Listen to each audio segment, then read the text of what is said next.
তাহলে আমি তো আমার জাতের পিছনে লেগেই আছি, আর আমার মতো শত শত লোক লেগেই আছে, কিন্তু জাতের উন্নতিটা কোথায়?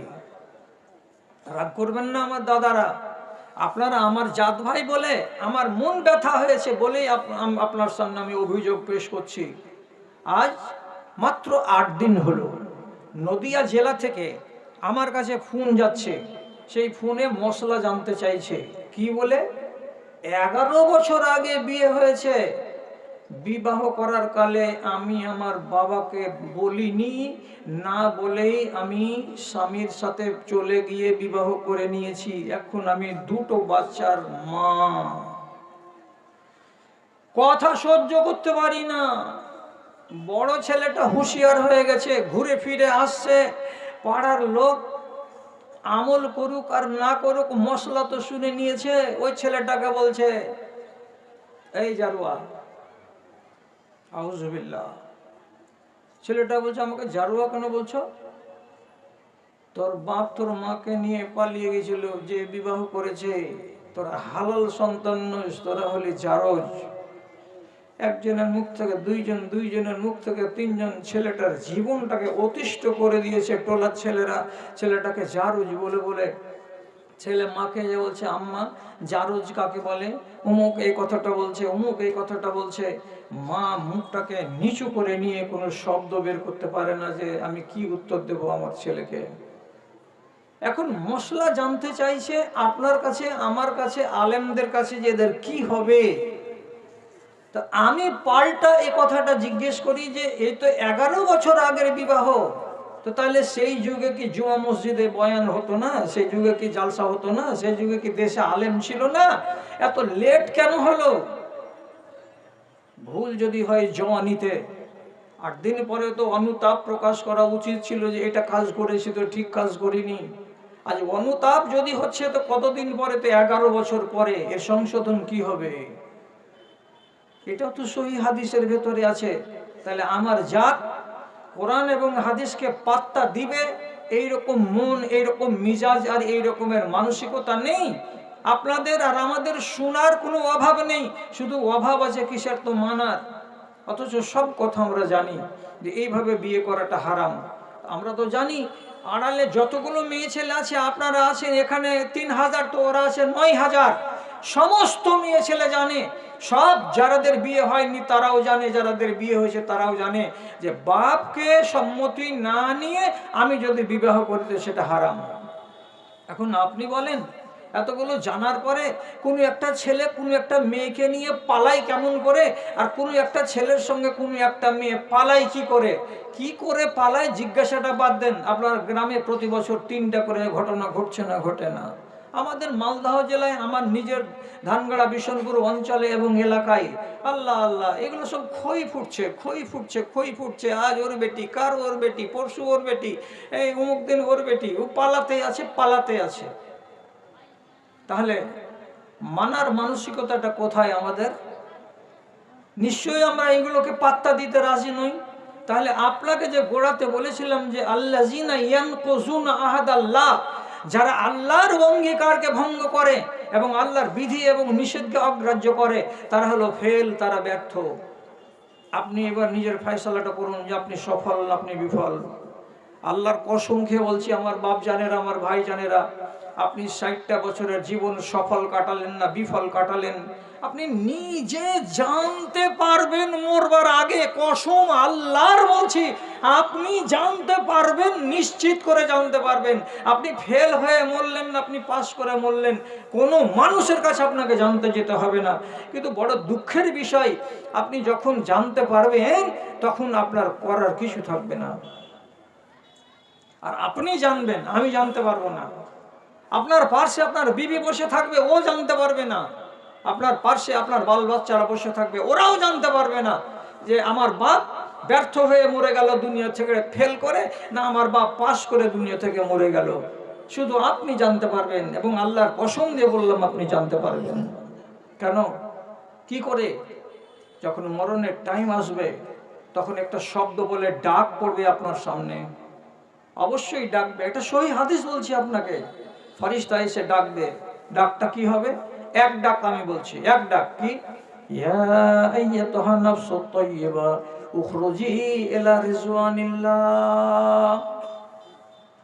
হে পবিত্র জান, তোমাকে তোমার রব ডেকেছেন, তোমার রবের ডাকে সাড়া দিয়ে সেদিকে চলো যেদিকে তোমার রব ডেকেছেন। আমাকে যদি আমার রব ডাকে আর এই আওয়াজটা আমার কানে কে দেয়, তো মালাকুল মউত দেয়।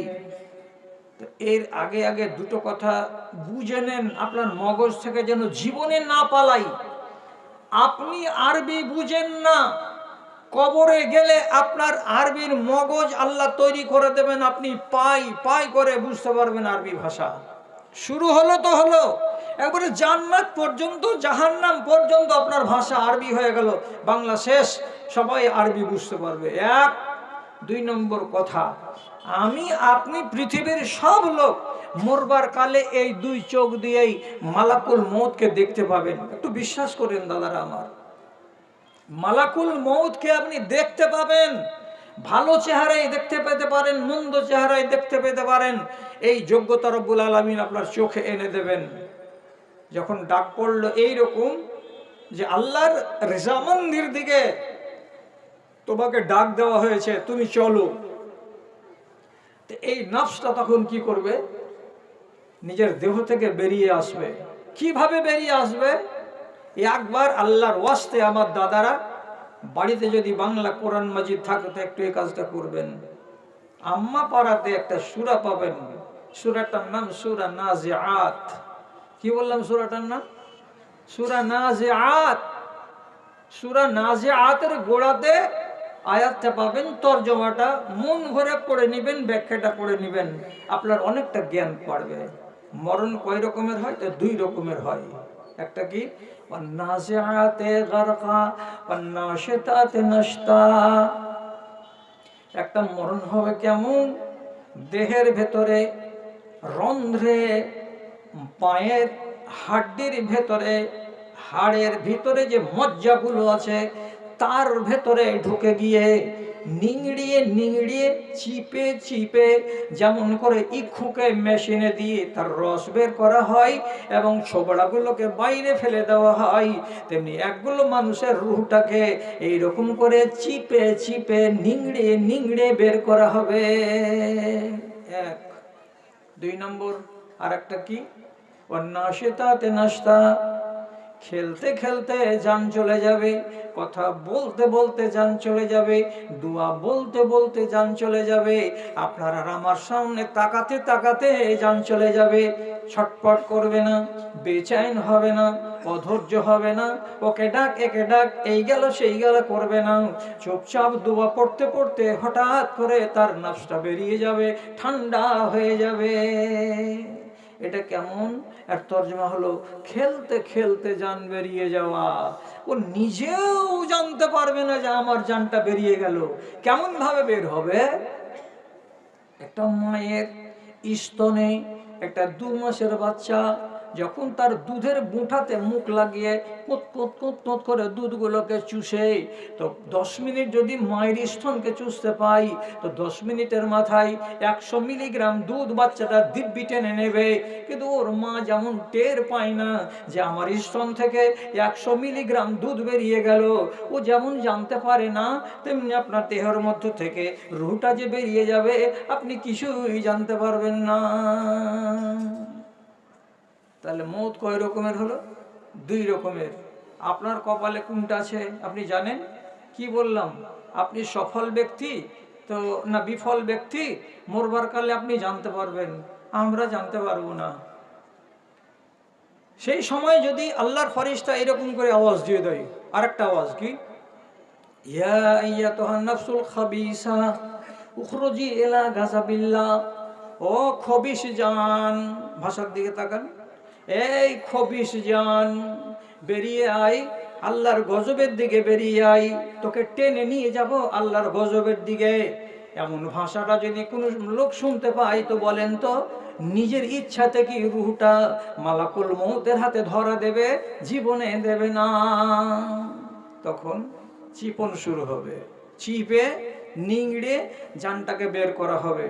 তো যদি আপনি কামিয়াব ইনসান হতেন, সফল হতেন, আপনার জিন্দগিটা যদি বিফল না হতো, তাহলে মরবার কালে আপনি ডাক পেতেন কোনটা? হে পবিত্র জান। তো মরবার কালে তো আপনি নিজের ডিগ্রি জেনে নিলেন যে আমি পাস করা লোক না আমি ফেল করা লোক। কি জীবনটা কাটাচ্ছেন সেটা আপনি এখনো হিসাব করেন, যে আপনি আল্লাহ তাআলার এতগুলো বিধিবিধানের ভেতরে কটাকে মেনে চলছেন আর কটাকে উপেক্ষা করে যাচ্ছেন, সেটা আপনার দেখার বিষয়। ভাইজান, আপনাকে রানীতলা থানা তো আপনারা জানেন, এটা তো অসুবিধা নেই। মুর্শিদাবাদ জেলার একটা থানার নাম কি? রানীতলা। রানীতলা থানার কথা বলছি। বাপের দুটা বেটা, বাপ সমস্ত জমিখানিকে লিখে দিয়ে দিয়েছে দুই বেটাকে, আর দুটা মেয়ে আছে, এক কাঠাও দেয়নি। স্ত্রী বলছে মেয়েগুলোকে কিছু দিলে না কেন? কোচার মেয়েদেরকে জমি দিলে এগুলো এখানে থাকবে না, ভগবান গোলাই বিয়ে হবে তো জমি ভগবান গোলা চলে যাবে।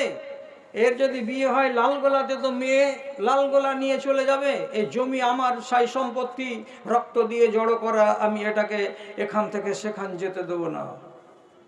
ইন্না লিল্লাহ। এমনও মুসলমান এই দেশে বেঁচে আছে যে দুটো বেটাকে জীবদ্দশায় লিখে দিয়ে দিল আর মেয়ে দুটোকে বঞ্চিত করে দিল, চলে গেছে কবরে। তো প্রাসঙ্গিক কথা হলো এই, আল্লাহর কসম খেয়ে বলছি, সাদা কাগজ থাকে তো কেউ আমার কাছে নিয়ে আসুন, সই করে দিচ্ছি আপনাকে কাগজে। ওই লোকটা হলো পাকা জাহান্নামী, পাকা কুলাঙ্গার, নিজে জাহান্নামের টিকিট কাউন্টার থেকে কেটে তারপরে কবরে গেছে, ওর রেহাই নেই। সহি হাদিসে লেখা আছে, মান কাতা মিরাসা ওয়ারিসিহি কাতা আল্লাহু মিরাসাহু ইয়াউমাল কিয়ামাতি ফিল জান্নাতে। কোন মানুষ যদি কোনো অংশীদারের অংশকে কেটে নেয়, মিরাস থেকে বঞ্চিত করে দেয়, আল্লাহ রাব্বুল আলামিন তার অংশকে জান্নাতে কেটে নেবেন। হাঁটা এখান থেকে, জালিম কোথাকার, তোমার জন্য এটা জান্নাত নয়। তাহলে এ তো একটা নরকের লোক, জাহান্নামী লোক, ও তো চলে গেল কবরে। এখন সমস্যাটা কি দাঁড়িয়েছে তা জানেন? বাপের সম্পত্তি ওরা পেয়েছে মোটামুটি 13 বিঘা, আর মায়ের নামে জমি আছে আনুমানিক 9 বিঘা। এখন মা বলছে আমার যতগুলো সম্পত্তি আছে 9 বিঘা আমি দুটা মেয়েকে দিয়ে দেবো, তোরা দুই বেটাকে একটা কানা করি দেবো না। ওইখানে ওটা বাপের জমি আমরা পেয়েছি, আর তোর জমি, তুই মা হলে তোর জমি পাবো না মানে? কেন? তো তোর বোনেরা পাবে না, তোর বাপ দেয়নি কেন? তো আমার বাপের কাছে হিসাব করো গা। তোর বাপের কাছে হিসাব করতে যাবো না, হিসাব আমার কাছে আছে। আমি আমার এই জমিটুকু দুটো মেয়েকে লিখে দিয়ে দেবো। এখন দুজন ভাই মিলে ওর মাকে বাড়ি থেকে বের করে দিয়েছে, তোকে বাড়িতে রাখবো না, তুই চলে যা বাড়ি থেকে বেরিয়ে। এখন এই বয়সের একটা মেয়ে ছেলে নিজের বাল বাচ্চার কাছে ভাত পেল না, মেয়ে দুটো পরের ঘরে হয়ে গেছে, আর ও নিজে বাড়ি ত্যাগ করে অন্যের বাড়িতে সময় কাটাচ্ছে। এখন মশলা কি হবে আপনি বলুন? তুমি দিলে 13 বিঘা লিখে বেটা দুটোকে, আমি দেবো 9 বিঘা আমার মেয়ে দুটোকে লিখে। আপনার মন প্রথমে কথাটাই বলছে যে দাওয়া ঠিক করেছে মেয়েটা, দিক দুটো মেয়েকে লিখে দিয়ে। না, তা হবে না। ও জাহান্নামের টিকিট কিনেছে, তুমি জাহান্নামের টিকিট কাটতে পাবে না। তোমার 9 বিঘা জমিকে ভাগ করতে হবে এইভাবেই, যেভাবে ভাগ হয়। আর যদি বেঁচে থাকা অবস্থায় দাও তো সমান সমান সমান সমান করে দাও। এটা ফারায়েজ নয়, এটা দান। বাপ যদি নিজের ছেলেদেরকে জমি দেয় তো বেঁচে থাকা অবস্থায় দিতে গেলে ছেলেকে 1 বিঘা তো মেয়েকে 1 বিঘা, ছেলেকে 2 বিঘা তো মেয়েকে 2 বিঘা। আপনি বলবেন মেয়েরা যে অর্ধেক পায়, বাপ মরার পরে অর্ধেক পায়, বাপ বেঁচে থাকা অবস্থাতে অর্ধেক হয় না, বেঁচে থাকা অবস্থায় সমান। অতএব তুমি যদি বলো যে আমার মেয়েরাকে আমি কিছু দিয়ে যাব, বঞ্চিত যেন না হয়, তো তোমাকে সমান সমান করে ছেলে আর মেয়েকে ভাগ দিতে হবে। তুমি যদি স্বামীর বদলা চুকাতে যাও তো তুমিও জাহান্নামী। মশলা আমার কাছ থেকে শুনলো, শোনার পরে আরো কত মৌলবীকে যে ফোন করলো, আরো কত যে মাওলানাকে ফোন করলো। শেষ পর্যন্ত স্ত্রীর সিদ্ধান্ত কি হয়েছে এখন পর্যন্ত নিতে পারা যাচ্ছে না। এই মেয়েটাকে বাড়িতে ফিরিয়ে কে নিয়ে আসবে? কথাটা হলো এই, আমি বলছি আল্লাহর কানুনের সঙ্গে যদি আপনি সংঘাত করেন, তাহলে পরে দুনিয়াতে রেজাল্ট পাবেন কি অশান্তি, আপনি শান্তি পাবেন না। আর যেখানেই আল্লাহ রাব্বুল আলামিনের কানুনকে আপনি ভাঙবেন, সেই জায়গাতে আপনার কাছে আল্লাহর শাস্তি, আল্লাহর পক্ষ থেকে খাড়া নেমে আসবে। কুদরতের নিয়মের সঙ্গে পাল্লা দিতে যাবেন না, এটা হলো জরুরি কথা। আচ্ছা, আপনাদের মনে আছে এই মাত্র 5 মাস আগে দুবাইয়ের মাটিতে বৃষ্টি হয়েছিল। এত বৃষ্টি হয়েছিল যে দুবাইয়ের যেটা রাজমার্গ, যেটা মহাসড়ক, যেই সড়কের মধ্যখানে যেগুলো গাছ লাগানো আছে, সেই গাছগুলোকে আনা হয়েছিল সুইজারল্যান্ড থেকে। এক একটা গাছের পিছনে আমাদের দেশের একটা বেটা আর বেটির পিছনে আমরা খরচ করিনি এত টাকা দুবাই সরকার খরচ করে। কেন? যে টাকাতে তো শুধু মানে ভান্ডার ভর্তি হয়ে আছে, কি করবে টাকা? এত সুন্দর করে সাজিয়ে বাগান তৈরি করা, আর সেখানে তারা করলো কি, আল্লাহর কানুনকে বুড়া আঙুল দেখাতে গেল। কি দেখাতে গেল? উনি একজন বিজ্ঞানীকে নিয়ে এসে দুবাইয়ের আকাশের উপরে মোটামুটি একটা লিমিট উপরে গিয়ে সেখানে তারা গ্যাস স্প্রে করলো। এই গ্যাস স্প্রে করার ফলে হলো কি, বৃষ্টি নেমে এলো। ওই মহাশূন্যে যখন বৃষ্টি নাজিল হলো, তো গ্যাস ছাড়বার যখন মাপ উল্টো পাল্টা হয়ে গেল, তো তুমি কুদরতের নিয়মের সঙ্গে পাল্লা দিতে গেলে বোকার মতো আল্লাহ তাআলা বৃষ্টি নাজিল করে দিলেন এমন করে যে বাপের ইতিহাসে দুবাইয়ের মাটিতে এত বৃষ্টি হয়েছে না কোনো বুড়ো জানে, না কোনো বুড়ি জানে, না কোনো বৃদ্ধ বৃদ্ধা জানে, না কোনো নওজওয়ান জানে। এত বৃষ্টি, এত বৃষ্টি, এত বৃষ্টি যে যেটা বুরুজ খালিফার গ্রাউন্ডে 1.5 মানুষ করে পানি। বেশি বাকড়ামো করতে যাচ্ছ? আল্লাহর কানুনকে হাতে নিতে যাচ্ছ? আল্লাহর কানুনের সঙ্গে যারাই সংঘাত করবে তারা বাড়িতে ঝগড়া ডেকে নিয়ে আসবে। শ্রদ্ধেয় সভাপতি সাহেব, সমবেত এই এলাকার বিভিন্ন প্রান্ত থেকে, বিভিন্ন গ্রাম ও মহল্লা থেকে মাদ্রাসার এক গাদা ভালোবাসাকে বুকে নিয়ে ও ঈমানি জজবাকে সাথে নিয়ে উপস্থিত এই মজলিসে ছোট এবং বড়, শিক্ষিত ও অশিক্ষিত, ধনী ও গরিব, সকল শ্রেণীর আমার প্রাণের ভাই এবং বন্ধুগণ, তথা মজলিস থেকে আলাদা আড়ালে স্ক্রিনের সামনে বসে থাকা আমার স্নেহের মা ও বোনেরা, আল্লাহ রাব্বুল আলামিনের শুকরগুজারি করছি এবং তার সংক্ষিপ্ত স্তুতিবাদ গাইছি যে 1 বছর পরই হোক আবার এই স্টেজে এসে আপনাদের মুখোমুখি হওয়ার আল্লাহ সুযোগ করে দিয়েছেন। আপনাদের সামনে একটা অজুহাত আছে যে আপনারাও এই কনকনে শীতকে উপেক্ষা করে কষ্ট করে এখানে এসে উপস্থিত হয়েছেন। আবার তারপরে এখানে বসে বসে বিভিন্ন উলামায়ে দ্বীনের মুখশ্রিত আপনার ঈমানকে বৃদ্ধি করে, আপনাকে আখিরাতমুখী করে তোলে এমন কিছু বায়ানাত শোনার আপনার সৌভাগ্য হলো। সেই সাথে সাথে আপনি আপনার সামর্থ্য অনুযায়ী নিজের পকেট থেকে আপনার হালাল রুজির একটা অংশ মাদ্রাসাকে উৎসর্গ করলেন বা দান করলেন। তাহলে আপনি এক সুযোগে 3টি ফজিলত এবং 3টি সওয়াব, 3 রকমের সওয়াব অর্জন করার সুন্দর একটা সুযোগ হাতে পেলেন। অতএব আমরা উভয় পক্ষ আল্লাহর পক্ষ থেকে প্রাপ্ত এই সুযোগ এবং নিয়ামতকে স্মরণ করতে এবং রবের নামক হালালি কল্পে একবার যদি আমরা শুকরগুজারি করি এবং আমাদের ঠোঁটকে নাড়িয়ে একবার মুহাব্বতের সাথে নিজের নিজের জায়গাতে বসে বলে নিতে পারি আলহামদুলিল্লাহ। তারপরে তার আখেরি রসুল রহমতুল্লিল আলামিন বিপ্লবী জননেতা জনাবে মুহাম্মদুর রাসূলুল্লাহ সাল্লাল্লাহু আলাইহি ওয়াসাল্লামের উপর শত সহস্র দরুদ ও সালাম বর্ষিত হোক। আল্লাহুম্মা সাল্লি আলাইহি আল্লাহুম্মা বারিক আলাইহি। বেরাদারান ইসলাম, আমি এটা অভিযোগ করছি না, এটাকে অভিযোগ হিসাবে নেবেন না।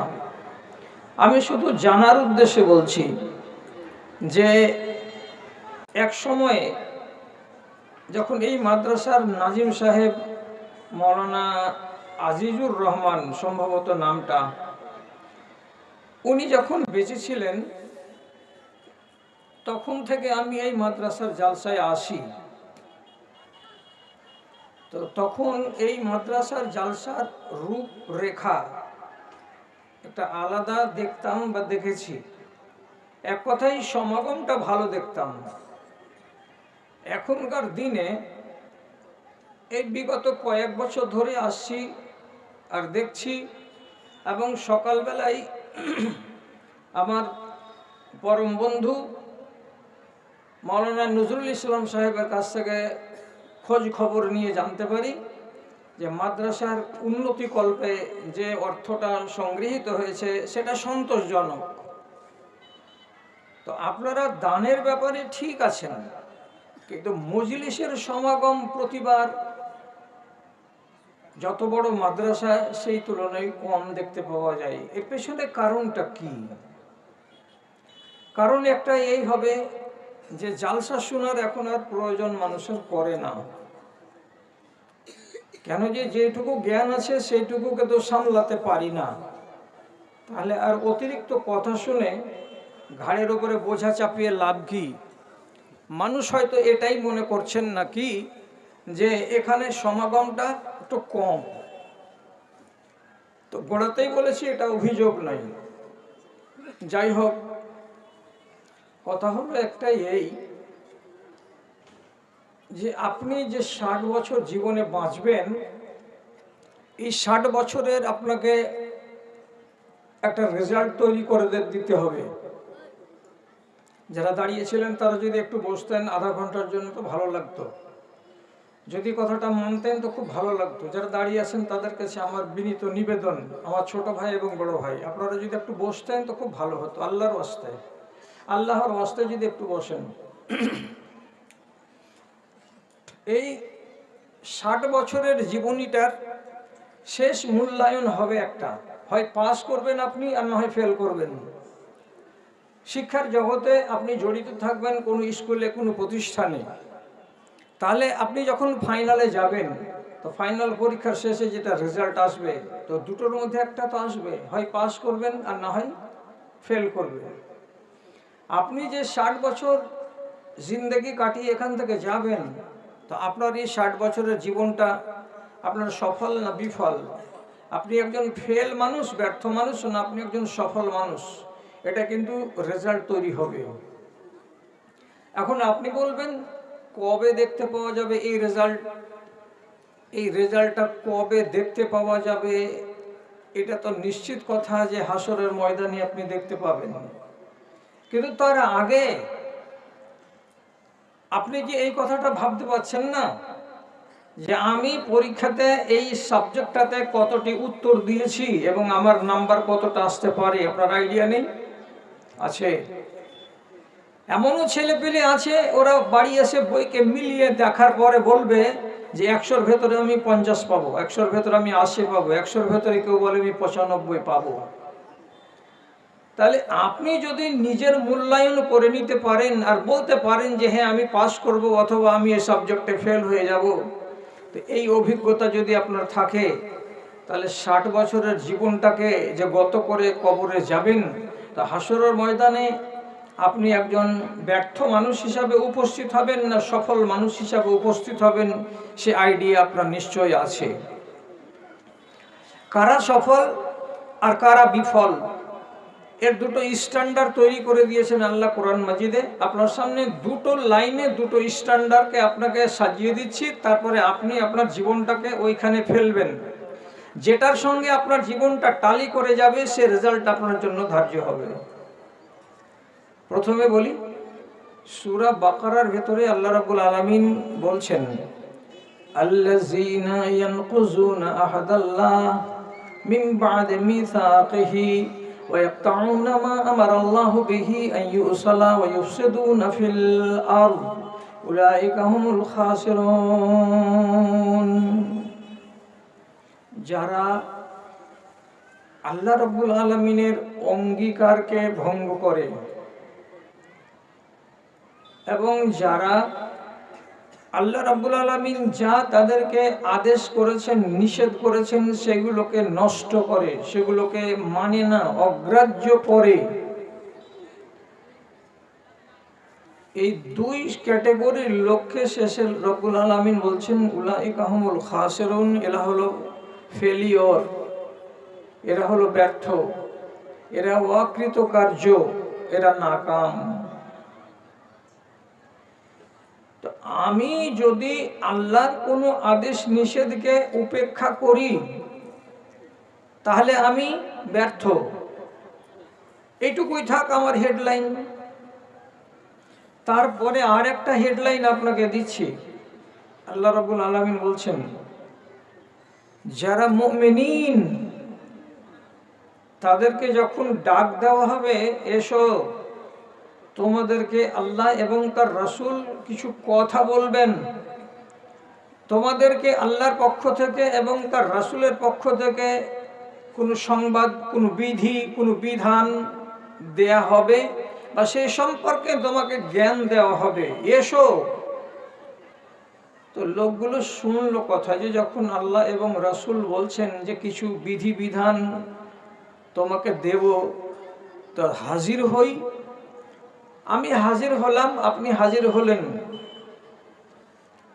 তো সেই লোকগুলো কথাটিকে শোনার পর এবার তার অভিব্যক্তিটা কি, সে কি বলছে, তার মনের কথাটা কি, যে কথাগুলো রাসূল এবং আল্লাহ তাআলা বলবেন সেটা যখন আপনার সামনে তুলে ধরা হলো, আপনি যখন সেটাকে শুনে নিলেন, তো শোনার পরে আপনার পক্ষ থেকে এর উত্তর কি আসছে?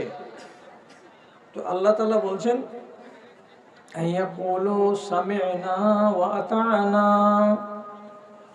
ওই লোকগুলো বলে, আমরা কথাগুলোকে কান দিয়ে শুনলাম এবং মন দিয়ে, হৃদয় থেকে সেটাকে গ্রহণ করে নিলাম। দুটো কথা, কান দিয়ে শুনলাম, একদম ঠিক মনের কান দিয়ে শুনলাম।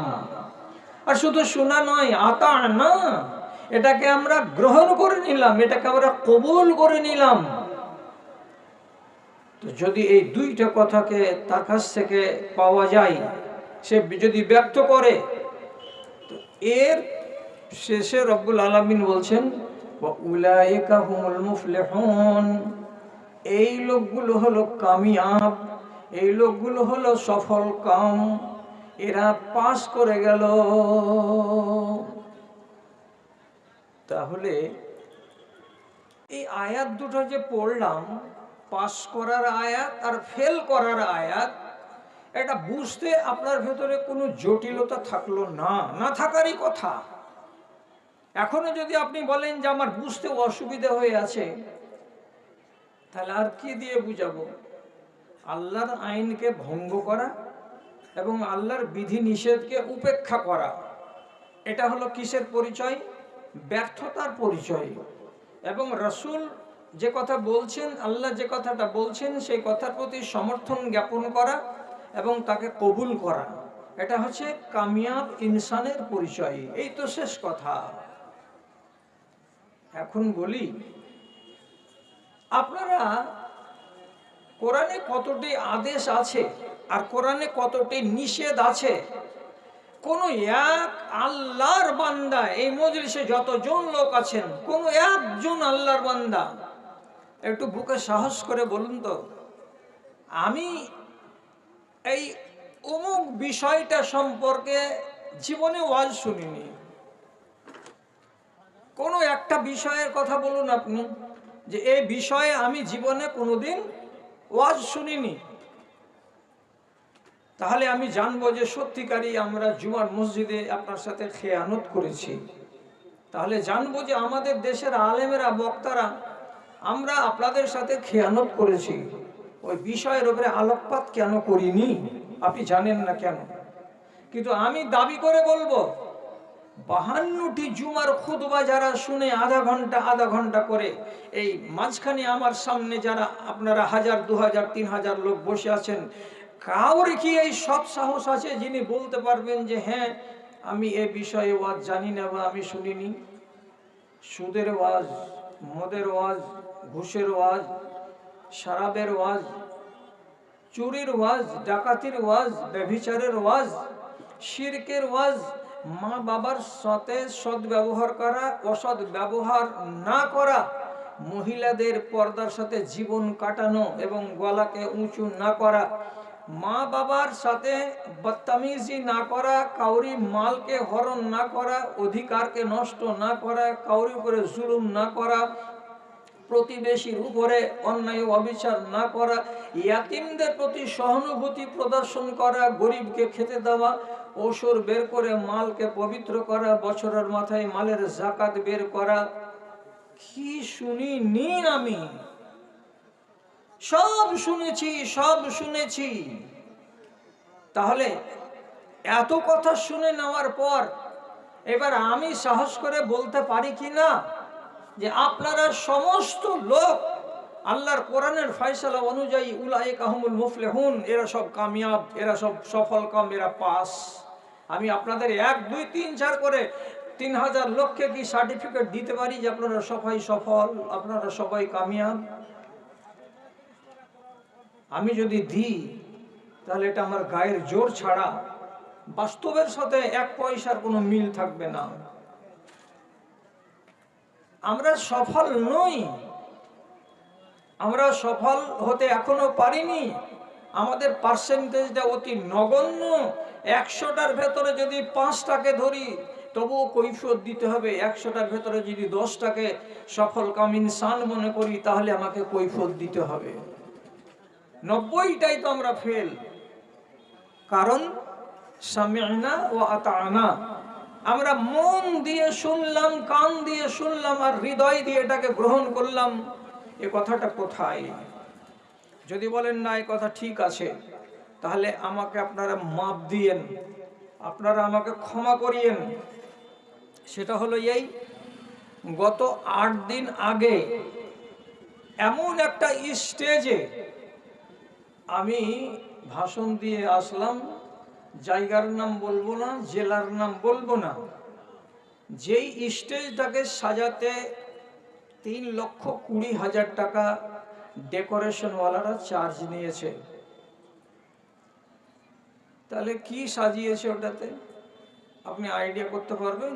চোখে না দেখলে আইডিয়া করতে পারবেন না যে 3,20,000 টাকা দিয়ে ডেকোরেট করা প্যান্ডেলে কিসের আয়োজন ছিল এত। বরযাত্রী ছিল মাত্র 700 জন। সুবহানাল্লাহ। ঘোড়ায় চড়ে এসেছিল বর, আর ফিরার পথে মারুতিতে বউকে সাথে করে নিয়ে বাড়ি গেছে। তাহলে আমি জিজ্ঞাসা করতে চাইছি মনে মনে যে ওই গ্রামটা থেকে জামে মসজিদ নেই? এই প্রশ্নটা আপনি করবেন তো ঠিক অন্যায় হবে। আপনি যদি আরেকটা প্রশ্ন করেন যে ওই গ্রামে কি একটাও আল্লাহ রাব্বুল আলামিন আলেম তৈরি করেননি, এই প্রশ্নটা যদি করি তাহলে কি এটা ভুল হবে? আমি যদি বলি যেই বাড়িতে এতটি বরযাত্রী এলো, অর্থাৎ 700 জন, সেই বাড়ির মানুষটা কি জীবনে কোনোদিন নিজের কপালখানাকে জমিনে টেকিয়ে, আসমানের উপরে একজন প্রতিপালক রব আছেন এবং ইন্না ইলাইনা ইয়াবাহুম সুম্মা ইন্না আলাইনা হিসাবাহুম, প্রত্যেক জুমাতে জুমার নামাজের এক শেষের দিকে এই আয়াতটাকে শুনতে পাই যে যত লাফালাফি করো, দাপাদাপি করো, শেষের বেলায় আমার কাছে ফিরে আসতেই হবে এবং আমি তোমার পাই পাই করে একটা একটা করে তোমার আমি হিসাব নিয়ে নেব। এই সূরাটা কেন বলা হয় মানুষকে? ওলামায়ে দিন জুমার দিন এটা কেন পড়েন? ইন্না ইলাইনা ইয়াবাহুম সুম্মা ইন্না আলাইনা হিসাবাহুম। তাহলে এই মানুষটাকে জীবনে কোনোদিন শুনেনি যে আমাকে হিসেব লাগবে, আমি হিসাব দেওয়ার জন্য দায়ী, আমাকে এর জন্য আল্লাহ রাব্বুল আলামিনের কাছে খাড়ো হতে হবে, মুখোমুখি হয়ে, সামনাসামনি হয়ে। মনে হয় মানুষটা জীবনে শুনেনি। তাহলে এখন আপনি যেমন আশ্চর্যান্বিত হয়ে যাচ্ছেন যে এগুলো ঘটনা, এগুলো বাস্তব, এটা সত্য কথা। আল্লাহর কসম খেয়ে বলছি, আমি এই জমিনের উপরে, স্টেজের উপরে দাঁড়িয়ে এই রাতের বেলাতে বলছি, একটা জাররা পরিমাণে আপনাকে মিথ্যা কথা বললাম না। যদি 1 মিনিটের জন্য বলি যে 350 টাকার ডেকোরেশন এবং এতগুলো লোককে এখানে আনার জন্য যতগুলো যানবাহনের ব্যবস্থা, এই সমস্তগুলোকে যদি এক জায়গায় করে 6 থেকে 7 লক্ষ টাকা হয়, তো এই টাকাটা যদি মেয়ের বাবা নিজের মেয়ের নামে দান করে দিত যে বেটি সুলতানা, আমি তোমাকে এই এতটি টাকা তোমার নামে আমি বাপ হয়ে তোমাকে দান করে দিলাম, তাহলে যে বিবাহ করতে আসছে সে যদি শুনতে পায়, আর যদি এটাকে ইসলামী শরিয়তের গণ্ডিতে আদায় করে, তাহলে ওই ছেলেটা এবং এই মেয়েটার দাম্পত্য জীবন সুখী হওয়ার ছিল। কিন্তু আর এরা কি করলো? বাপ আর মা এই দুপক্ষেরই এরা ইসরাফ করলো এবং বাহুল্য খরচ করে দেশবাসীকে জানালো যে আমি অনেক টাকাওয়ালা, আমি অনেক পয়সাওয়ালা। পয়সা থাক, সেটা আমার কাছে আপত্তির বিষয় নয়, কিন্তু পয়সার যদি অসৎ ব্যবহার হয় তাহলে পরেই হলো আপত্তির কারণ। এইটা কোন দেশ থেকে আইন এলো, কে আপনাকে বলল, কোন আলেমের কাছ থেকে জানতে পারলেন যে এই করাটা জায়েজ আর এই করাটা আমি ঠিক করলাম? কোন আলেম জিজ্ঞেস করছে বাড়ির ওই বিয়েতেই বাড়ির মানুষটাকে যে আপনি 3.5 লক্ষ টাকা দিয়ে প্যান্ডেল করলেন, এত ইসরাফ কেন করলেন? ও একজন আলেম, কেন ইসরাফ করলেন, এত অপচয় করলেন কেন? বাড়ির লোকটি তাকে পাল্টা প্রশ্ন করে বলল যে আপনি তো জানেন যে বরযাত্রী আসছে 700 জন, তো আপনি বরযাত্রীর বেশে কেন এলেন টুপি মাথায় দিয়ে? আপনি জানেন না যে এইটা অন্যায়? তো আপনার অন্যায়টা আপনার চোখে পড়লো না, আর আমার অন্যায়টা আপনার চোখে পড়ে গেল। মৌলানা সাহেব কাঠ। তাহলে আমার সমাজ সত্যি তাহলে হাদিস অনুযায়ী জীবন কাটাচ্ছে?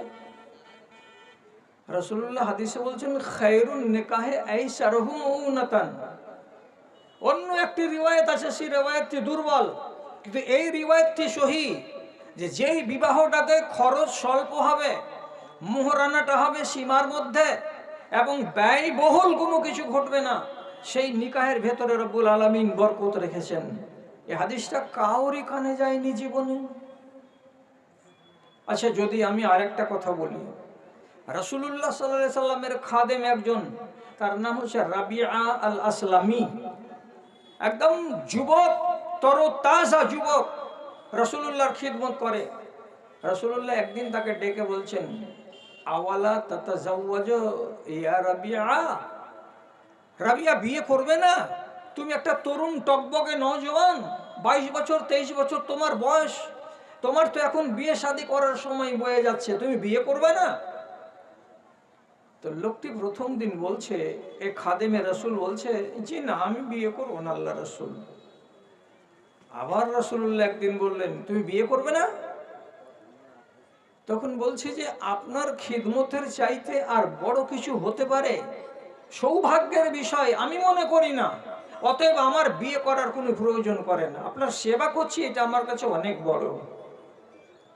রাসূলুল্লাহ 3 দিন পরে আবার বলছেন, রাবিআ আওয়ালা তাতাজাওয়াজ, তুমি বিয়ে করবে না?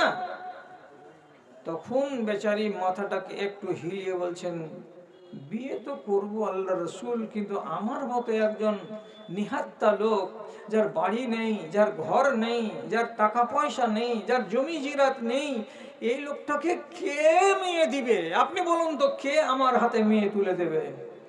আমি তো গরিব, আমি তো মসজিদে নববীতে এক পাশে শুয়ে থাকি, আর আমি তো একটা অসহায় মানুষ, আমার সাথে তো কেউ বিয়ে দেবে না। খেয়াল করবেন, একদম সহি হাদিস বলছি আপনাকে। রাসূলুল্লাহ বলছেন, ফালিয়াজহাব ইলা ফুলানিন মিনাল আনসার। আমি বলছি তোমাকে, আমার কথা শোনো, এখান থেকে হাঁটতে হাঁটতে উত্তর পাড়ার ওই টোলায় চলে যাও, ওখানে একটা আনসারি মহল্লা আছে। আনসারি মহল্লার একজন লোকের নাম বললেন নবীজি, আর বলছেন যাও, ওকে আমার সালামটা বলে দাও, আর তারপরে বলবে ওই লোকটাকে সে যেন তার মেয়ের সঙ্গে তোমার বিয়ে পড়িয়ে দেয়। যাও। হ্যাঁ হ্যাঁ হ্যাঁ হ্যাঁ, ঠিক আছে।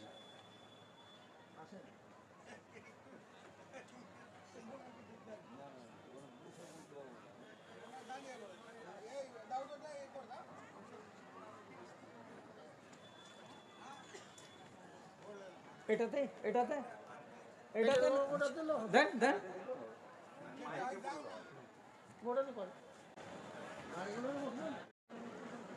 এত বড় কলেজাতি পালি কুঁঠে হ্যাঁ, আল্লাহু আকবার। ওটা ভারতবর্ষকে মেরে খেয়ে তো জীব হলো না, তখন মানুষের ঘাড়ের কাছে আলি চানাচুর বিক্রি করতে। ছি ছি ছি ছি ছি ছি। তোর পেট আল্লাহ ভরাতে পারবে কি না কে জানি, আল্লাহ তাআলা তুমি পারবে কি পারবে না আল্লাহ। এক যারা যদি এতখানি যদি খালি হায়া শরম থাকতো তাহলে এই কাজটা করতে আসতো না। একটা আলোচনার একটা মজলিস পেট চালাতে সেখান করে সাহাবী করলেন কি গিয়ে বলছেন, আসসালামু আলাইকুম, আমাকে রাসূলুল্লাহ আপনার কাছে পাঠালেন। ওয়ালাইকুম সালাম, কি জন্য? বলে আপনার মেয়ের সাথে আমার বিয়ে পড়িয়ে দেন। এখানে বসো। ওকে গলিতে বসিয়ে দেওয়ার পরে নিজের ভাইকে ভাতিজাকে ওরাকে ডেকে বলছে, আমজাদ এদিকে এসো তো একটু, এলাহি এদিকে এসো তো একটু, আব্দুর রহমান এদিকে এসো। এই 2-3 লোককে বাড়ি থেকে ডেকে আনলো। আনার পরে এই নওজোয়ান রাবিয়া আল আসলামীর সাথে বিয়ে পড়িয়ে দিল। বেচারি ওখানে বিয়ে করে নেওয়ার পরে মসজিদে নববীতে ফিরে এলো, তো চেহারাটা বিয়ে করা মানুষের মতো হাসি মুখে নেই, একটু কেমন যেন মর্মাহত। রাসূলুল্লাহ জিজ্ঞেস করে বলছেন, কি ব্যাপার? তো বলছে, আল্লাহ পাকের রাসূল, আমি বিবাহ তো করে নিয়েছি, কিন্তু আমি আমার স্ত্রীর নামে মোহরানা স্বরূপ একটা কানা কড়ি কিছুই দিতে পারিনি, কিছু দিনই বিনা মোহরেই আমার বিয়ে হয়ে গেছে। রাসূলুল্লাহ তখন সাহাবীদেরকে বলছেন, সাহাবীরা তোমরা নিজ নিজ বাড়ি থেকে যে যেমনটা পারো একটু করে সোনাগুলোকে নিয়ে এসো না, ছোটোখাটো করে একটু করে এক টুকরা করে সোনা। গরিব সাহাবীদের কাছে মুদ্রা ছিল না তেমন।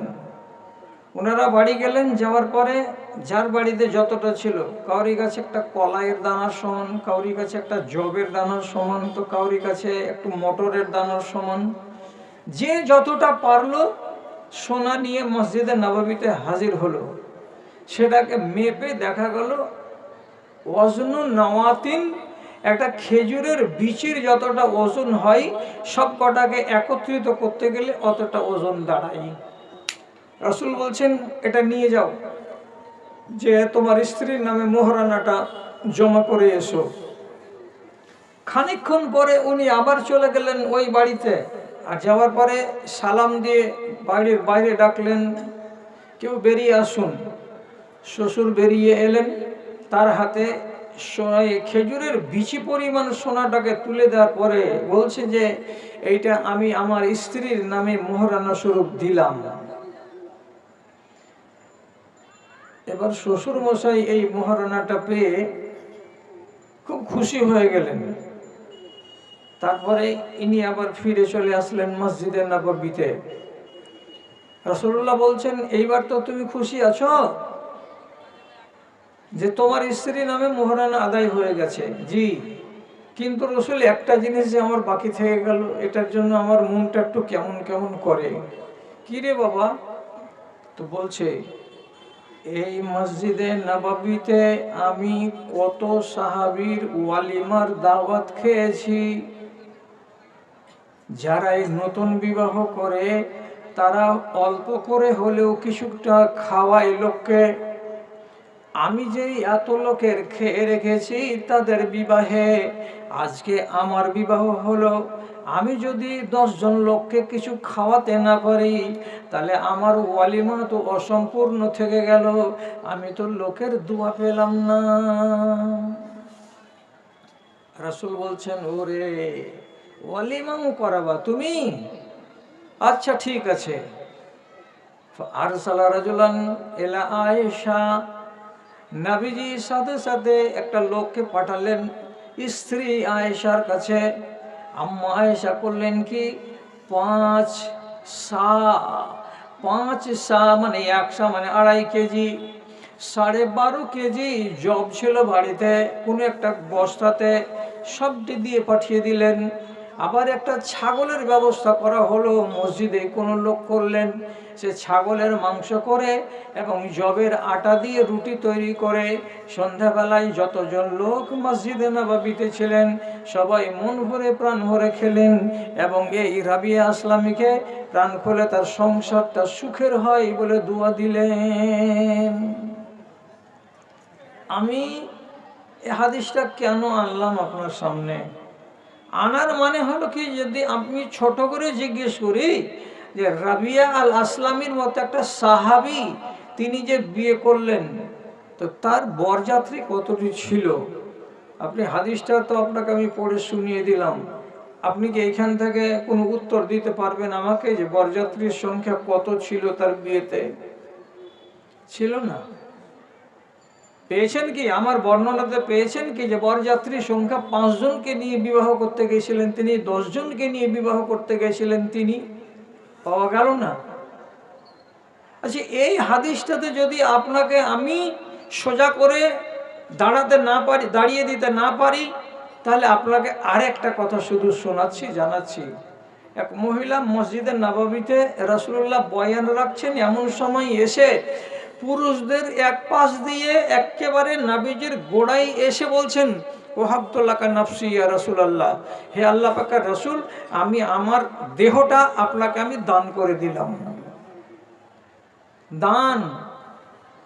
এবং কোরআন মাজিদে স্পষ্ট করে লেখা আছে, যদি নবী করিমকে কেউ কোনো জিনিস দান করে তাহলে তিনি তা গ্রহণ করে নিতে পারেন এবং সেটা তার হয়ে যাবে।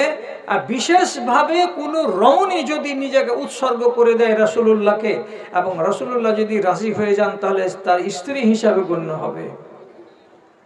কোরআন বলছে খালিসাতান লাকা মিন দুনিল মুমিনিন, কিন্তু রাসূলুল্লাহ বলছেন না রে বাবা, আমি নিব না, আমার প্রয়োজন নেই। একটা সাহাবী বলছেন, ইন লাম তাকুন লাকা হাজা, হে আল্লাহ রাসূল, আপনার যদি প্রয়োজন না থাকে এই রমণীর, তাহলে আমার প্রয়োজন আছে, আপনি আমাকে দিয়ে দেন। রাসূলুল্লাহ বলছেন, বিনা পয়সায় বিয়ে হবে না, কিছু নিয়ে এসো।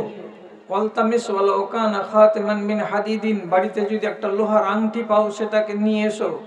বাড়ি গেল, আসার পরে ফিরে এসে বলছে, সোনার আংটি, লোহার আংটি, রূপার আংটি, চাঁদির আংটি, কোনো আংটি নাই আমার কাছে, শুধু আছে আমার গায়ে একটা উপরে চাদর আমি পরে আছি আর একটা চাদর, এছাড়া আমার কাছে কিছুই নেই, আমি একটা চাদর দিয়ে দিচ্ছি, দিয়ে বিবাহ করে নেব। রাসূলুল্লাহকে জিজ্ঞেস করে বলছেন, হাল মাআকা মিনাল কোরআন, তুমি কোরআন মাজিদের কিছু মুখস্থ করতে পেরেছো? তখন কোরআন এরকম ভাবে লিপিবদ্ধ ছিল না, এগুলো ছিল গাছের ছালে, পাতায়, চামড়াতে লেখা, বিভিন্ন জায়গায় বিক্ষিপ্ত আকারে। সাহাবী বলছেন, জি আমার কাছে এতটি সূরা মুখস্থ আছে, আমি 5টা 6টা সূরাকে মুখস্থ করে রেখেছি। রাসূলুল্লাহ বলছেন, যাওয়াজতুকা বিমা মাআকা মিনাল কোরআন, যে কোরআনটা তুমি মুখস্থ করে রেখেছো এই সূরাটির বিনিময়ে এ মহিলার সঙ্গে তোমার বিয়ে লাগিয়ে দিলাম। বিবাহ হওয়ার পরে এ মহিলাকে বাড়ি নিয়ে গিয়ে ওই 5খানা সূরাকে তুমি শিখিয়ে দেবে। এই মহিলা যদি অন্য কোথাও শিখতে যেত তাহলে তার কাছে কেউ লোকটা মজুরি নিয়ে নিত, তুমি তার বিনিময়ে তার কাছে কিছু নেবে না, এটাই হলো তার বিনিময়, আর এটার বিনিময়েই তোমার বিয়ে পড়ালাম। আমি সহি হাদিসটা বলে আপনার কাছে জিজ্ঞেস করতে চাইছি, এই লোকটা যে বিয়ে করে নিল আর বাড়ি গেল লোহার আংটি খুঁজতে, তো বলল না বাড়ি গিয়ে বাপ চাচাকে দাদাকে ডেকে চাচাতো ভাইকে মামাতো ভাইকে, চল রে বহু কুড়িয়ায় পেয়ে গেছি একরকম, খালি যাব আর এই জিনিসটা দিলেই ইজাব কবুল হয়ে যাবে, তোরা 10-12 জন লোক চল। আপনি কি আমার বয়ানে, আমি কিন্তু জালবাজি করিনি, তর্জমাতে একদম সহি করে তর্জমা করেছি। তো এই তর্জমার ভিতরে কোনো জায়গাতে ইঙ্গিত পেলেন যে এই লোকটা বাড়ি থেকে 20 জন লোককে নিয়ে গেল যে চলো আমার বিয়েটা পড়িয়ে দিতে হবে? গেছিল কেউ? কেউ যায়নি। তাহলে বরযাত্রীটা কোথায়? রাসূলুল্লাহ সাল্লাল্লাহু আলাইহি সাল্লাম নিজের মেয়ে ফাতেমার বিয়ে পড়াচ্ছেন, তখন তিনি আওয়াজ দিয়ে বলছেন, না দে উমারা, না দে আবু বকর, না দে সাদ ইবনে ওয়াক্কাস, আমার শ্বশুর আবু বকরকে ডাকো, আমার শ্বশুর হযরতে উমরকে ডাকো, এবং আমার মামু সাদ বিন আবি ওয়াক্কাসকে ডাকো, এরা 3 জনকে মসজিদে আনো। নেমে এসে 3টা লোক মসজিদে এলেন, আর রাসূল করিম নিজে মওজুদ, মেয়ের বাবা, আর যে বিবাহ করবে তিনি হচ্ছেন হযরতে আলী। এই 5টা টোটাল বেটা ছেলের বর্তমানে নবী করিম সাল্লাল্লাহু আলাইহি সাল্লাম নিজের মেয়ের বিবাহ হযরত আলীর সাথে পড়িয়ে দিলেন, মোহরের উল্লেখ করলেন না। 8 দিন পরে হযরত আলী বলছেন মেয়ে বিদায় দেন, বাড়ি নিয়ে যাব। রাসূল বলছেন মোহর দাও। তখন চিন্তা করলেন যে আপনি তো আমাকে 8 বছর বয়স থেকে খাইয়ে পরিয়ে মানুষ করছেন, আর আপনার খেয়ে আপনার পরে আমি এত বড় হয়েছি, আর আপনি বিয়ে দিলেন মেয়ের সঙ্গে, আর আপনি বলছেন মোহরানা দাও, আমার কাছে মোহরানা কি আছে? তখন রাসূল বললেন তোমার কাছে একটা হোতাইমি নামের একটা লোহার বর্ম আছে, সেই বর্মটাকে এনে দাও, এর বাজারে দাম হচ্ছে 5 দিরহাম, এটা আমার মেয়ের মোহরানা। তিনি বাড়ি গিয়ে লোহার বর্মটা, যেটা মিলিটারিরা গায়ে দিয়ে যুদ্ধের ময়দানে যায়, সেটাকে এনে দিয়ে দিলেন। রাসূলুল্লাহ ওইটা মেয়ের হাতে তুলে দিয়ে বলছেন, বেটি আমার জামাইবাবু গরিব মানুষ, হযরতে আলী এর বেশি কিছু দিতে পারবে না, এই জিনিসটার দাম হলো 5 দিরহাম, এই দিরহামের বদলে তোমার বিয়ে পড়িয়ে দিয়েছি আলীর সঙ্গে, যাও আলীর বাড়ি চলে যাও। আচ্ছা আপনি আমাকে দেখান তো যে আবু বকর শ্বশুর, উমর শ্বশুর, এবং সাদ বিন আবি ওয়াক্কাস হলেন মামু, এই 3 জন লোকের মাঝখানে যে বিয়েটা হয়ে গেল কার? তো জান্নাতি মহিলাদের যিনি নেত্রী, তার নাম ফাতেমা রাদিয়াল্লাহু তাআলা আনহা, তার জামাইটা কোন ক্যাটাগরির? রাসূল বলছেন জান্নাতে আলী, তোমার জান্নাত আর আমার জান্নাত সামনাসামনি থাকবে, আমি দরজা খুললে তোমার জানলা দেখতে পাবো, আর তুমি জানালা খুললে আমার দরজা তুমি দেখতে পাবে, এরকম সামনাসামনি আমরা দুজন জান্নাতে থাকবো। তাহলে এত বড় ফজিলতের লোকটাকে আল্লাহ পাকের রাসূল বিনা বরযাত্রীতে বিয়ে পড়িয়ে দিলেন মসজিদে নববীতে। তাহলে আমি যদি আদবের সাথে জিজ্ঞেস করি, যেমন গোড়াতে করেছিলাম, যে এই 700 জন বরযাত্রী এলো, তাহলে গোটা গ্রামের লোক কেউ জীবনে শরিয়ত সম্বন্ধে কিছু শুনেনি, কেউ খুতবা দেয়নি জীবনে তাদের মসজিদে। এই জন্য কোনো কবি দুঃখ করে বলেছিলেন, আমি সবটুকু বলছি না, খালি একটু বলছি। তিনি বলছেন কি, বলবো কারে শুনবে কে রে, আছে কাহার জিন্দা প্রাণ, দেহখানি মরে গেছে, খাড়ো আছে দুটো কান। আমি কাকে বলবো? ওয়াজ করে করে করে করে আমি তো গোড়াতেই বলেছি, আমি 1975 সালে তিরিমিজির ছাত্র, তখন আমি লালমাটি মাদ্রাসায় প্রথম জলসা করেছি। তাহলে আপনি হিসেব করেন তো আজকে কোন সাল চলছে। আব্দুল হান্নান সাহেব নারী পত্রিকার সম্পাদক, জঙ্গিপুর, তিনি ছিলেন প্রথম বক্তা।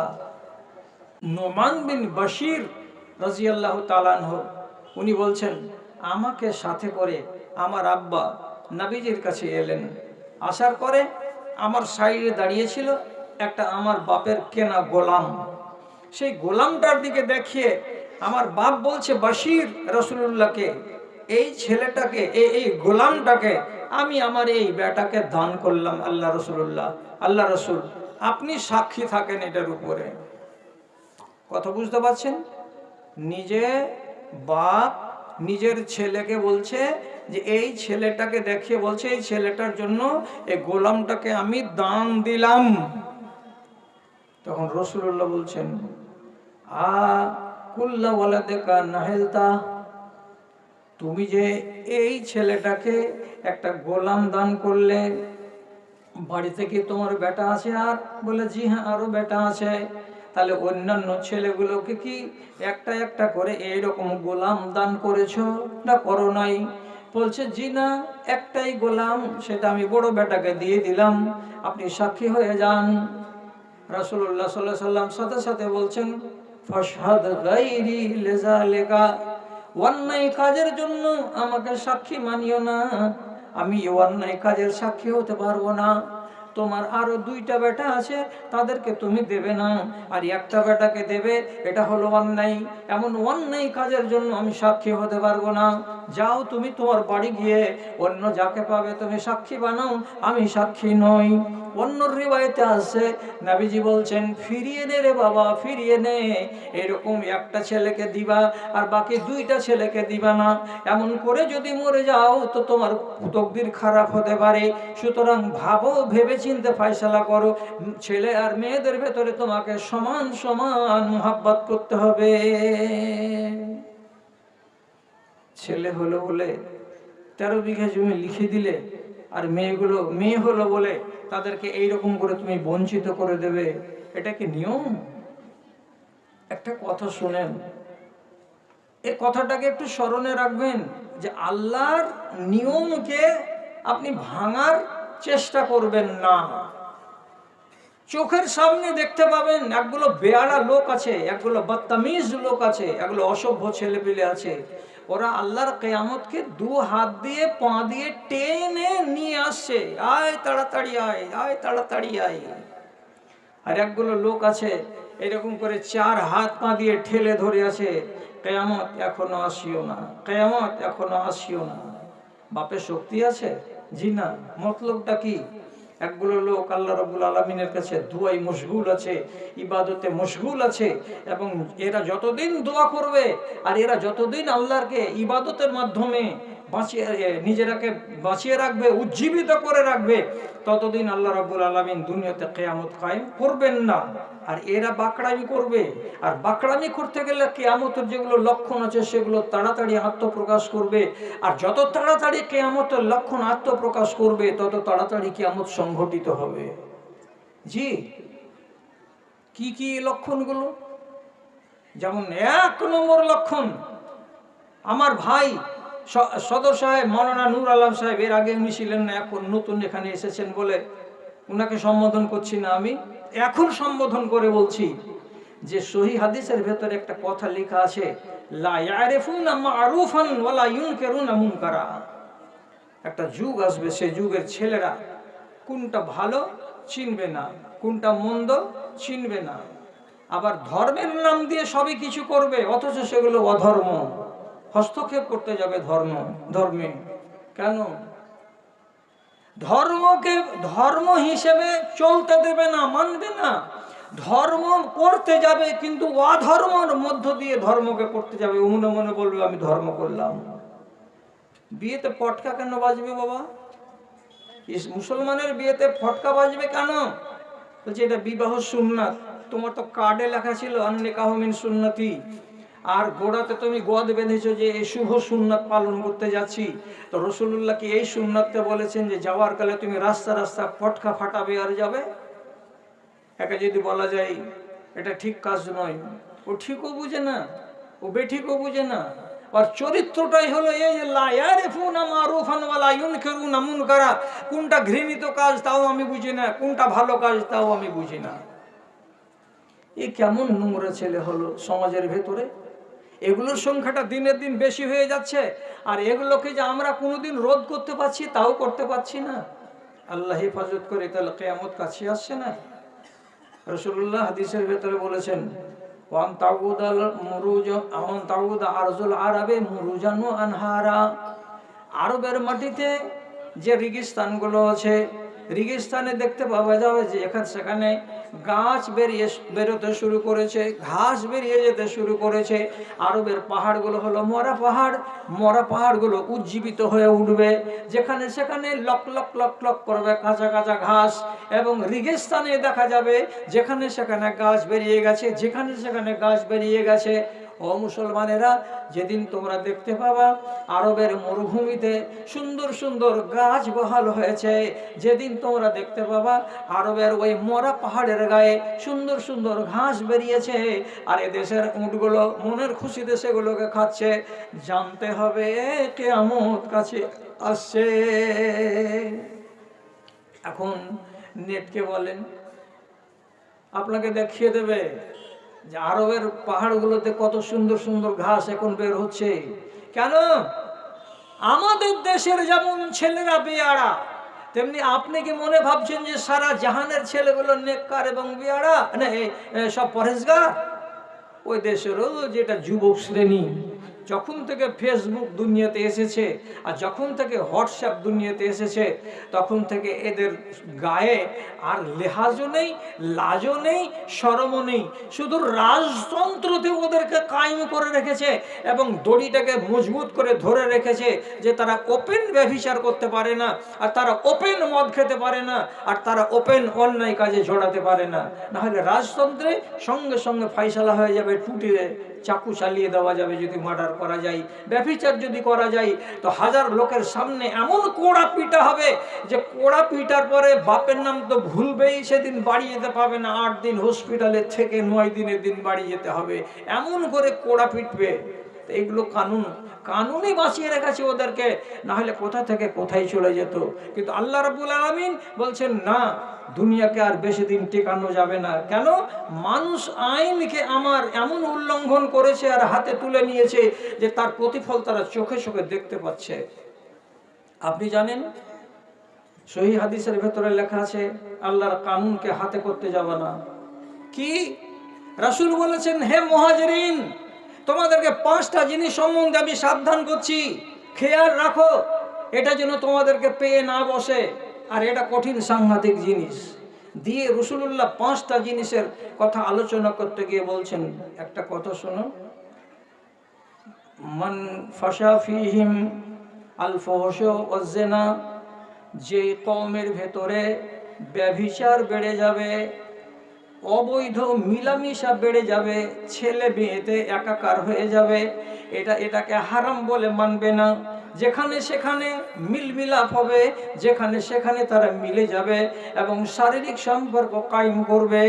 এটা যদি দেশের ভেতরে সচরাচর হয়ে যায় তো রব্বুল আলামিন নাই বলছেন তোমাদের ভেতরে এই বদ কাজটা করার কারণে যেহেতু আল্লাহর আইনকে ভেঙে দিয়েছো, আল্লাহ তাআলা বলছেন আইনের সঙ্গে সংঘাত করতে গেলে আল্লাহর কুদরত কিন্তু চুপ থাকবে না, তোমাকে বদলা দিয়েই দেবে। রব্বুল আলামিন বলছেন তোমাদের ভেতরে এমন সাংঘাতিক অসুখ পাঠিয়ে দেওয়া যাবে যে সাংঘাতিক অসুখের নাম তোমরাও জানো না, তোমাদের বাপেরাও জানে না, এবং তোমাদের কাছে ক্ষুধার জ্বালা এমন করে ব্যাপক করে দেওয়া হবে যে তোমরা এর আগে এত ক্ষুধাই জীবনে থাকোনি এবং তোমাদের বাপ দাদারাও এত ক্ষুধার জ্বালা কোনোদিন ভোগ করেনি। এমন রোগ পাঠাবো যে রোগের নাম তুমিও জানো না, তোমার বাপ দাদারাও জানে না। এখন যদি বলি পুরানো হয়ে গেছে কথা, তো পুরানো হতে গেলেও স্মরণ করাবার জন্য বলছিলাম যে একটা সময় ছিল না যে জুমা মসজিদে 3 হাত দূরাদূরি খড়ে জুমা পড়েছেন? হ্যাঁ না? না পড়েননি? স্টেশনে গোল গোল করে চক্র করা ছিল, কিসের জন্য? এখানে একটা দাঁড়াও, এখানে একটা দাঁড়াও, এটা চক্রগুলা দেখেননি ধুলিয়ান স্টেশনে? আপনিও দেখেছেন, আমিও দেখেছি। আর নমাজ পড়া মসজিদে বাদ হয়ে গেল, নাকে মাস্ক লাগিয়ে থাকতে হবে, আবার 2টা করে ভ্যাকসিন নিতে হবে, বাড়ি থেকে বের হওয়া নিষিদ্ধ, গোটা ভারতবর্ষের সমস্ত ট্রেনগুলো বন্ধ, আপনার সব বন্ধ হয়ে গেল। এমন বন্ধ হলো যে মিয়া বিবিকে খেতে দিতে যাই না, বেটার হাতে মুসাফা করতে যাই না, বিহাই বাড়িতে আসছে তো বলছে গলতি বসে ওইখানে হাত পা ধোও, বাড়ির দিকে আসিও না। এমন কঠিন সাজা আল্লাহ তাআলা দিয়ে দিলেন, আর এমন রোগ পাঠালেন, সে রোগের নাম আপনারা আগে জানতেন কি? জানতেন না। আমাদের বাপেরা কবরে চলে গেছেন, ওনারা জানতেন কি এই রোগটার নাম? জানতেন না। এখন আপনারা সবাই জানেন, যদিও দেশের ভেতরে নাই। রোগটার নাম কি? করোনা। করোনা করোনা করে চলেই গেছে। তাহলে রাসূলুল্লাহ কি বললেন? যদি আল্লাহর কানুনের সঙ্গে কেউ সংঘাত করতে যাই, তাহলে কুদরত আপনাকে ছেড়ে কথা বলবে না। আবার নবীজি বলছেন, তোমাদের যদি যাকাত বন্ধ হয়ে যায়, তোমরা ওসর না দাও ফসলের, যাকাত যদি তোমরা আটকিয়ে দাও, তাহলে আল্লাহ রাব্বুল আলামিন এনে বলছেন আসমান থেকে পানি বন্ধ করে দেওয়া হবে। বুঝলেন কি কথা এগুলো? আপনার কি মানার মতো মানসিকতা আছে যে হ্যাঁ আমি এই কথাগুলোকে মানি? ওসর বন্ধ করতে গেলে আসমান থেকে পানি বন্ধ হয়ে যাবে। কিসের জন্য এটা হলো? রব্বুল আলামিন বলছে ইন্নাল আরজা লিল্লাহি ইয়ারসুহা মান ইয়াশাউ মিন ইবাদি, জমিন হচ্ছে আমার বান্দাদেরকে যাকে আমি পাই তাকে মালিক বানাই। আপনাকে জমিন মালিক বানিয়েছি। কতটা জমি আছে আপনার? 20 বিঘা জমি আছে। ক বিঘা ভুট্টা আছে? 10 বিঘা ভুট্টা আছে। আপনার 10 বিঘা ভুট্টাতে যদি 200 মণ ভুট্টা জন্মে আপনার জমিতে, তো চাষবাস করেছেন, খাদ পানি দিয়ে আপনি এটাকে উৎপন্ন করেছেন। এই জন্য আল্লাহ তাআলা ছাড় দিয়ে বলছেন আপনাকে যে 20 মণে 1 মণ আমাকে দিতে হবে, এটা আমার ফসল, এটা আমার হক, এটা আল্লাহ। কোনো মানুষ মানতে চায় না, না মাওলানা মুর্শিদাবাদ। 20 মণে 1 মণ দিতে গেলে 100 মণের ভেতরে তো আল্লাহর নামে 5 মণ বেরিয়ে গেল। কি ফাইজলামো করে জায়গা পায় না মৌলবীরা নাকি? বাপের ধন পড়ে আছে, মৌলবীরা জায়গা পাচ্ছে, কিন্তু আপনার মগজে জায়গা হচ্ছে না। জমিটা কার? বলে আমার। 60 সালের রেকর্ড দেখেন তো, জমিটাতে কার নাম ছিল? আপনার বাবার নাম ছিল না? ছিল না? 60 সালের রেকর্ডকে বাদ দিয়ে তার আগেকার রেকর্ডকে দেখুন তো, কলকাতাতে গিয়ে কার নাম ছিল ওই জমিটাতে? আপনার দাদার। তো দাদার নাম কেটে গেল, ও বলছিল জমি আমার। তো আমার জমি বেটার নামে কেমন করে চলে গেল? বেটার থেকে আপনার নামে কেমন করে চলে গেল? আপনি মরতে গেলে এই জমিটার মালিক হয়ে যাবে বেটা। যদি আমার জমিন হয় তো কখনো আমার হাত থেকে অন্যজনের হাতে যায়? জমি আমার নয়। আর যদি আপনারই জমি হলো, তাহলে আপনি আমাকে জবাব দেন। এইখানে বসে বসে কিছুক্ষণ সময় হাতে আছে, এই যে কিছুদিন আগে শমশেরগঞ্জ থানার এই দক্ষিণ দিকের এই গ্রামগুলো যে কেটে কেটে গঙ্গাতে পড়ে গেল, তো ছবিতে দেখতে পাচ্ছি মেয়ে ছেলে মানুষ এমনি করে বুক মারছে আর বলছে হায় আমার জমি কেটে গেল, হায় আমার ডিহি খান কেটে পড়ে গেল, আমার বাড়ি কেটে পড়ে গেল। যদি তোমার ডিহি হলো তো কাটলো কেন? তোমার ডিহি তোমার হয়ে থাকবে, তো কেটে পড়ছে কেন গঙ্গাতে? তোমার নয় বাবা, জমি আপনার নয়। গার জোরে যদি বলেন যে না জমি আমার, তাহলে গার জোর করাই হবে, আল্লাহ রব্বুল আলামিনকে মান্যতা দেওয়া হবে না। রব্বুল আলামিন বলছেন জমি হচ্ছে আমার, তোমাকে চাষবাস করার জন্য দিয়েছি, অতএব আমার জমির আমাকে হিসেব দাও। আমার হিসেবটা খুব সহজ, 20 মণে 1 মণ দাও আমাকে। তা আপনি দিতে পারছেন না, কি হবে? আল্লাহ তাআলা বলছেন আমার কানুনের সঙ্গে যদি সংঘাত লাগাও, আমি তোমাকে ছেড়ে কথা বলবো না। কি করবে আল্লাহ? তুমি আমাদের রব্বুল আলামিন বলছেন মনে আমিন হল কাতারো, আসমান থেকে বিন্দু পড়বে না, আসমান থেকে বৃষ্টি হবে না। কথাটা কতখানি সত্য আর কতখানি মিথ্যা আপনাদেরকেই ফয়সালা করতে হবে। ওরে দাদা আমার, মাত্র 8 মাস আগে 9 মাস আগে আমাদের এই গত চৈত্র মাসের কালে এত খরা হলো, এত দেশের ভিতরে কড়া রোদ দেখা দিল, জমিন ফাটতে লাগলো, ফসলগুলো চৌচির হয়ে গেল, মাঠগুলো চৌচির হয়ে গেল। তখন আমরা দেশের মানুষেরা বিভিন্ন জায়গায় আমরা ইস্তেসকার নামাজ পড়েছি আর কেঁদে কেঁদে আল্লাহকে বলেছি আল্লাহ পানি দাও, আল্লাহ পানি দাও। যদি আপনারা বলেন মিথ্যা কথা এইটা, তা আপনাকে এইখানে সাক্ষী হিসাবে বলছি, আপনাদের এলাকার সবচাইতে বড় ঈদগাহ হলো কোনটা? তো দক্ষিণ দিকে এই বড় মাদ্রাসাটা, নামটা কি ভুলে গেলাম, লহরপুর মাদ্রাসা। সেই লহরপুর মাদ্রাসার ঈদগাহের ময়দানে হাজার হাজার মানুষ আল্লাহর কাছে দাঁড়িয়ে দাঁড়িয়ে কাঁদে আর বলে পরওয়ারদিগার আমরা ভুল করেছি, তুমি আমাদেরকে মার্জনা করো এবং আসমান থেকে পানি নাজিল করে দাও। আপনারাও নামাজ পড়েছেন, আমরাও নামাজ পড়েছি, ইস্তেসকার নামাজ পড়ে আল্লাহর কাছে কান্না করে করে পানি চেয়েছি। আপনি বলুন কিসের জন্য রব্বুল আলামিন পানি দিচ্ছেন না? তো আগেই বলা হয়েছে যদি তোমরা বাকড়ামি করো আমার সঙ্গে আমার কানুনকে ভেঙে দিয়ে, তা কি যে তোমরা ওসর দেবে না, ওসর যদি না দাও তো জমিনে আমি পানি দেব না, পানি যদি না যায় তো তোমাদের জমিন থেকে ফসল হবে না, তখনই তোমাদের বাকড়ামিটা বন্ধ হয়ে যাবে। চোখে দেখা তো লাগবে আপনাকে মন একটা কেমন, মনটা হতে হবে এইরকম মুলায়ম যে আল্লাহর কথাগুলোকে মানবো বলে এই মানসিকতা আপনাকে দেখাতে হবে, এইরকম একটা মন চেয়ে নেন। কিন্তু আমরা তো ওয়াজ শোনালো, ওয়াজ মানালো কি আমরা? আর টাইম নাই আমার কাছে। আপনাকে শুধু একটা কথা বলি, সেটা বলে দিয়ে আমি হয়তো শেষ করে দেবো আমার বয়ানকে।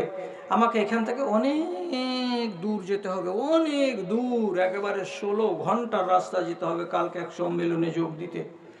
তো সব কিছু ঠিকঠাক আছে, কমিটির সাথে আমার কথাবার্তা পাকাপোক্ত আছে, আমি এখন ছেড়ে দেব। শুধু একটা কথা বলছি, লূত আলাইহিস সালাতু ওয়াস সালাম দুনিয়াতে এসেছিলেন। তার সম্প্রদায় ছিল এমন বেকুফ যে পৃথিবীতে এসে মানুষ হিসেবে আত্মপ্রকাশ করার পরে তারা যে ব্যবহারটা করেছিল সে ব্যবহারটা কোনো জানোয়ারে করেনি, অর্থাৎ পুরুষে পুরুষে সঙ্গম। ভালো করে বুঝেন, পুরুষে পুরুষে সমমৈথুন। তিনি ডাক দিয়ে বলতেন হাগুলাই বানাতি, এই যে দেখো এগুলো আমার বেটি, এগুলো আমার পতিন, এগুলো আমার ভাতিজি, এগুলো আমার পরিবারের সব বেটি ছেলে, এদেরকে বিয়ে করো আর বিয়ে করে বাড়ি নিয়ে যাও, আর বাড়ি নিয়ে গিয়ে তাদের সাথে শারীরিক সম্পর্ক কায়েম করো। কিন্তু ওই দেশের যুবকগুলো সব বুড়ো আঙুল দেখিয়েছিল, ওরা কি পশু। আইন্নাকুম লাতাতুনার রিজালা শাহওয়াতান বাল আনতুম কওমুন জাহিলুন। ওরে তোমরা কি করছো, মেয়েদেরকে বাদ দিয়ে ছেলেদের সঙ্গে শারীরিক সম্পর্ক কায়েম করতে যাচ্ছ, এত নোংরা কাজ পশুরাও করে না। তোমরা সাবধান হও, তোমরা সাবধান হও, এটা আল্লাহর নিয়ম নয়, এটা আল্লাহ তাআলার নীতি নয়। আল্লাহর কানুনকে যদি বুড়ো আঙুল দেখাবে রব্বুল আলামিন তোমাকে মাফ দেবে না, কুদরত তোমার কাছে আযাব নিয়ে চলে আসবে এবং বদলাটা চুকিয়ে নেবে। হুঁশিয়ার হও, সাবধান হও, সাবধান হও। তিনি দিনেও বললেন, রাতেও বললেন, কতবার বললেন, কতবার বললেন, কোনো মানুষ তাকে পাত্তা দিল না। রব্বুল আলামিন বলছেন, হে আমার নবী লূত সাবধান হয়ে যাও, আজকে রাতের বেলায় যে কটা লোক তোমাকে মানে সেই দিকে এবং তোমার পরিবারের বাল বাচ্চাগুলোকে নিয়ে এখান থেকে বেরিয়ে যাও। এবং তোমার একটা স্ত্রী আছে বড্ড পাপী মেয়ে ছেলে, স্ত্রীটাকে জানতে দিও না, ওর ঘরের ভেতরে একাই ঘুমাবে, ঘুমাতেই থাকবে, আর তুমি বাড়ি ছেড়ে বেরিয়ে যাও, তাড়াতাড়ি করো, দেরি করিও না, সময় আর নাই। নবী লূত তার নিজস্ব লক্ষ্যটাকে নিয়ে এখান থেকে বেরিয়ে গেলেন, এই জায়গা থেকে ছেড়ে চলে গেলেন অন্য জায়গায়। গ্রামটার নাম ইতিহাসের পাতায় লেখা আছে সাদুম। সাদুম আছে কোথায়? তো সিরিয়ায়, সরি, এটা আছে জর্ডনে। জর্ডনের ভেতরে ওই গ্রামটা ছিল, তার নাম হলো সাদুম। সাদুম শহরের অধিবাসীরা আল্লাহর আইনকে বুড়ো আঙুল দেখিয়েছিল। রব্বুল আলামিন কি করলেন?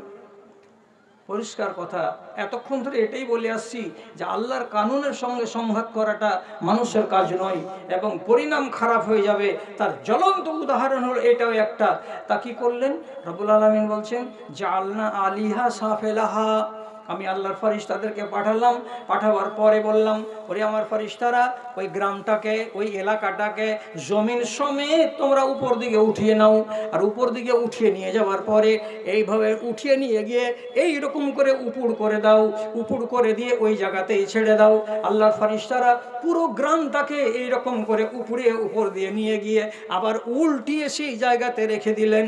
আর যেমনি রেখে দেওয়া, সব বাড়ি গেল, ঘর গেল, জমি গেল, জিরাত গেল, ছেলে গেল, মেয়ে গেল, যতগুলো দুষ্কৃতি ছিল সবাই রসাতলে চলে গেল, একটাও বান্দা বাঁচল না, সব রসাতলে গেল।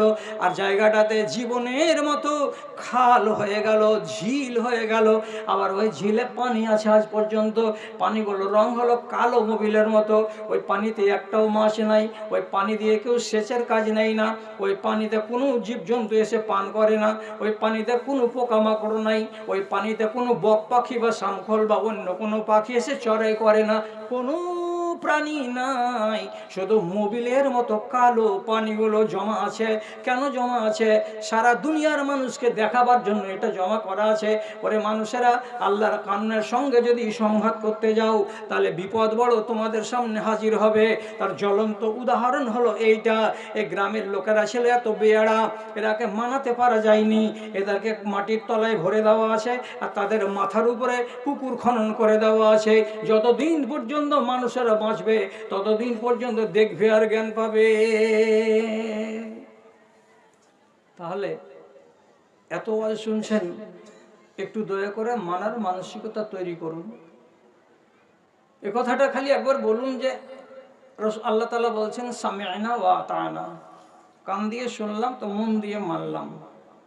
যারা মন দিয়ে কথাগুলোকে কান দিয়ে শুনে আর মন দিয়ে কথাগুলোকে গ্রহণ করে নেই, অন্য জায়গাতে সূরা জুমার আল্লাহ তাআলা বলছেন উলাইকা হুমুল মুহতাদুন, এরা হলো জ্ঞানী মানুষ এবং এরা হলো হিদায়াত প্রাপ্ত। তো জ্ঞানী কেন বললেন আপনাকে? এই জন্য বললেন যে আপনি আল্লাহর কানুনকে মেনে নিয়ে কি করলেন? নিজের নফসটাকে জাহান্নামের আগুন থেকে বাঁচিয়ে নিলেন। আপনি তো জ্ঞানী। তাহলে এত লোক আপনারা এখানে বসে আছেন, আপনাদের সামনে আমি আর কোনো কথা বলছি না। আমার পরে যিনি বক্তা আছেন উনি হয়তো কথা বলবেন ইনশাআল্লাহ। তা আমি চলে যাচ্ছি। যদি আল্লাহ তাআলা হায়াতে বাঁচিয়ে রাখেন তাহলে আবার আপনাদের সাথে দেখা হবে, মোলাকাত হবে। আমার শ্রদ্ধেয় সদর সাহেব আমাকে টাইম বেঁধে দিয়েছিলেন যে আপনার টাইম 11:10 পর্যন্ত। তো আবার 11:10 হলো। এবার যাবার কালে একটা বেয়াদবি করছি, বেয়াদবিটার জন্য ক্ষমা প্রার্থী। যে সাহাবীদের জীবনে কিন্তু অনেক কিছু শেখার আছে।